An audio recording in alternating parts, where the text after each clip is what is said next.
There's a great article on the best supplements to build muscle in USA Today, and it happens to be something I know quite a bit about. Well, why? Because I've worked out 5+ days a week for the past 10 years, and it interests me. And then, you know how else I know about it is I take care of a lot of elderly patients. And you know what's a very big interest of an elderly patient or a doctor who's trying to maintain good health for them?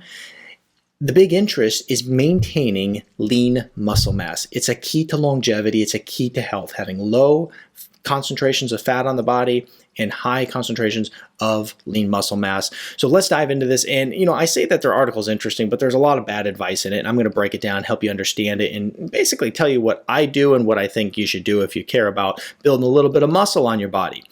So I'm Dr. Nick Zarowski, and welcome to the channel. Be sure to subscribe. And as I always say, hit that notification bell because the subscribes only get you so far here on YouTube. They don't tell anybody about my content anymore. So hit that notification bell. And then if you want to check out my whole library of videos, go to www.drzee.tv. So the first question that's posed here is, how do you become stronger? How do you build muscle? Well, you build muscle through resistance, through actually pushing those muscles to work harder. Oddly enough, by becoming weaker, the article says, when muscles are worked hard, they actually break down. The muscle fibers stretch and tear. As they heal, though, the fibers grow bigger and stronger, okay? So you break down these muscles in order to build them up. They do this mostly by incorporating protein to build new muscle tissue, okay? So if you want to look strong, you have to be strong. That's a very common misconception out there. A lot of people think that they can just look strong by maybe supplements or some other means. You gotta be strong if you want to look strong. For most people, a healthy diet is more than enough to encourage muscles to grow stronger, but those looking to speed that process along often add supplements to their diet. I always have. Do these supplements work? Research is mixed, says Angel, a Seattle-based registered dietitian, nutritionist, and spokesperson for the Academy of Nutrition and Dietetics. My goal would be for folks to have good quality nutrition, adequate hydration, and a solid workout plan that would help promote muscle growth. And that all makes perfect sense, okay?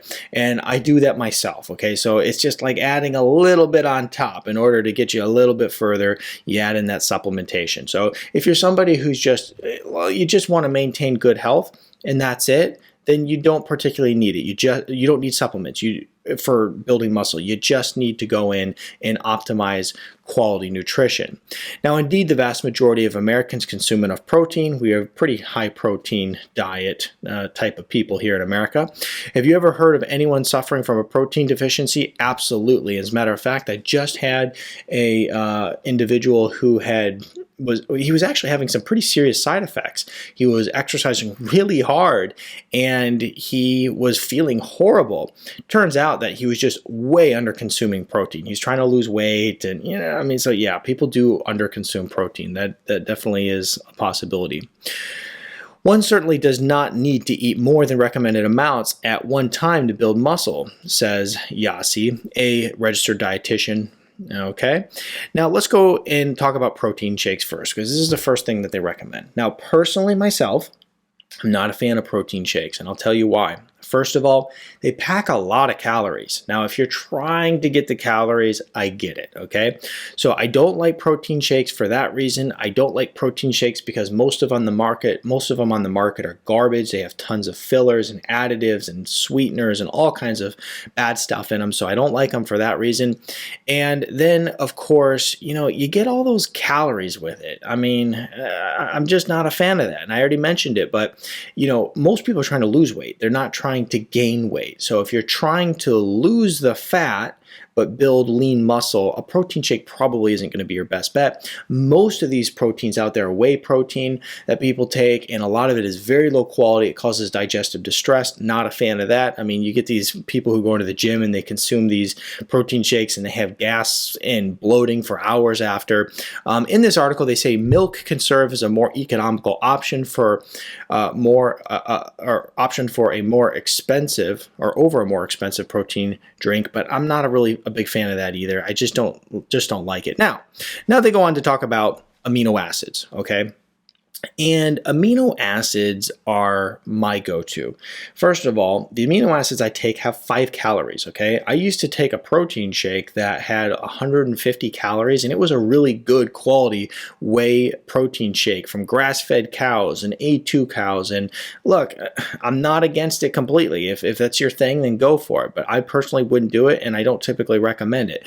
And so I quit doing that, and I went to amino acids, and I love it. 5 calories over 150 calories. It goes on to say the body uses 9 essential amino acids to build muscle proteins, and out of those 9, 3 are called branched chain amino acids, or BCAAs: leucine, isoleucine, and valine. These are found in protein-rich foods like eggs and dairy products. They are also sold as a dietary supplement. Now, I am no fan of people taking branched chain amino acids. It's kind of a silly concept because basically what the musclehead fitness industry went and did is they went and found the amino acids that are strongest at building muscle, and they isolated them, and they just put a big old pile of them right into a powder, and then they recommend people to take it, saying these are the best amino acids for building muscles. Well, the problem is there's plenty of research that shows that when you're only taking the branched chain and you're not actually taking the other 9, the other essential amino acids, well, essentially what happens is you just don't build muscle as effectively. There's plenty of research out there also that shows that it's not about the amount of amino acids you take, it's about the quality of the product. So therefore, you can go buy a super cheap amino acid and you're getting a big old scoop, way up there in the grams, looking real good for you. But the fact is, if it's low quality, it doesn't work as effectively as a higher quality amino acid at lower levels. So that's something to look at too. Some people love hyping up BCAAs, this person says. However, if we consume a wide variety of foods, you will consume an adequate amount of these amino acids. So spend your money on good quality food to help you get the BCAAs, such as fish, eggs, dairy products, nuts, seeds, soybeans, peas, and lentils. Once again, yes, you can get these from your food. However, if you're somebody who's really trying to build some muscle, it just helps out to go and throw this on. I typically will take a scoop sometime right around lunchtime, and it's great. Now, you can use amino acids many ways. For one, they actually help give you more muscle energy during your workout. So you could even use them as like a little bit of a pre-workout. I've been known to take a half a scoop prior to my workout and a half a scoop after my workout. What I would recommend with the ones that I use, and I'll put a link in the description below, but what I recommend is 1 scoop per hour of workout. So if you worked out 2 hours, take 2 scoops. If you worked out 1 hour, take 1 scoop. Minimum 1 scoop, but then for every hour after that, then you just go on and put another scoop, okay? So I'm a big fan of the amino acids.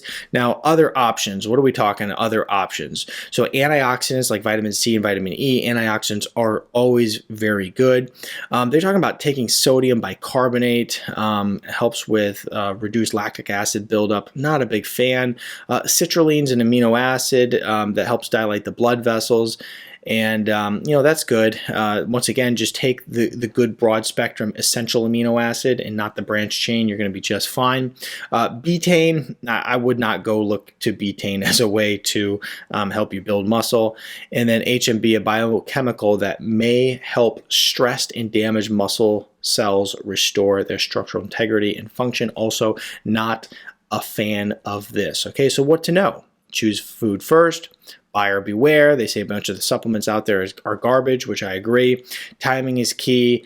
And then also put in the work. Like I said before, you're not going to build muscle if you're not putting in the work. Okay, so the one thing about amino acids too is it has been shown in the research that those who are just looking to maintain lean muscle mass, so let's say you're just an elderly person and you just want to help maintain lean muscle mass, you can just use amino acids daily, the essential amino acids daily that I talked about. And it'll help you maintain lean muscle mass. And that's just if you're just going about daily life, okay? So if you're someone who's exercising, working out, it's best to take them with your workout or just after your workout. That way you get that rapid uptake of those amino acids for fast repair. I'm a big fan of doing it that way. And then what else works for building muscle? I would recommend fish oil. good quality fish oil, DHA supplement. And then lastly, the other thing that has definitely been shown to help is creatine, okay? It's a very inexpensive supplement that you can buy that helps greatly with building muscle. There's tons and tons of research on it. So I'll put links to all the stuff I use in the description below. You can take a look at all that. But I hope this shed some light as to how you can build some muscle effectively and also maintain lean muscle mass if you are someone who is elderly. Check out some of the other videos on this channel because I think it'll help you stay greatly informed as to what's going on in the world of health news today.